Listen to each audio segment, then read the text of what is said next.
Sejumlah warga dari perwakilan organisasi masyarakat Ormas di Losmai Aceh mendeklarasi sepakat menolak radikalisme dan separatisme yang dinilai menyesatkan. Bahkan mereka tidak menginginkan adanya kelompok tersebut yang dapat menyebabkan perpecahan di tengah kalangan masyarakat. Acara deklarasi yang berlangsung di Gedung Ahmad Yani Korem 011 Lelawangsa, Rabu 13 November 2024 pagi itu. Pada pertemuan Komsos Satuan Korem 011 Lelawangsa dengan sejumlah ormas, diantaranya Pemuda Pancasila, Asar Humanity, BFLF, dan beberapa tokoh pemuda dalam rangka upaya mencegah tangkal radikalisme dan separatisme khususnya di wilayah Losmai.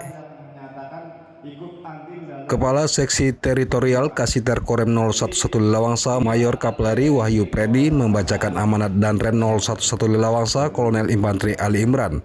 Mayor Wahyu mengatakan Indonesia adalah bangsa yang majemuk, terdiri dari banyak suku, ras, dan agama. Menurutnya, dalam sejarah, semua rakyat Indonesia bersatu dikarenakan rasa agar bisa hidup damai dalam satu bangsa, satu tanah air, dan satu bahasa dalam naungan NKRI.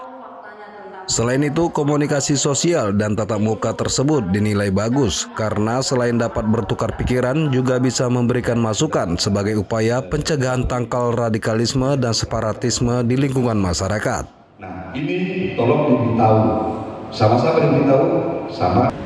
TNI khususnya Satuan Korem 011 Lelawangsa berkomitmen penuh untuk turut serta dalam upaya menjaga keutuhan NKRI. Kami menyadari bahwa tugas TNI tidak dapat diselesaikan sendiri.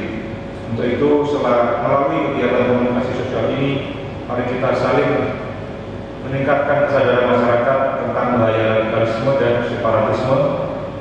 Kita juga harus memperkuat tali silaturahmi antar komponen bangsa serta menumbuhkan semangat kebersamaan dalam menjaga keutuhan negara kesatuan Republik Indonesia yang kita cintai bersama. Korem 011 Lelawangsa juga mengajak seluruh elemen masyarakat bersama memberantas paham radikalisme dan separatisme yang dapat menyebabkan perpecahan hingga menimbulkan korban jiwa. Melalui Komsos TNI dengan masyarakat, diharapkan dapat menanamkan jiwa nasionalisme, wawasan kebangsaan, berpikir terbuka dan toleransi, serta mewaspadai hasutan terhadap hal negatif, khususnya bagi para pemuda yang menjadi sasaran empuk mereka, kelompok paham radikalisme dan separatisme. Militer dari masyarakat atau komponen cadangan lainnya untuk dunia. Luar biasa, Pak. Dan hebatnya kenapa Indonesia ini semua bisa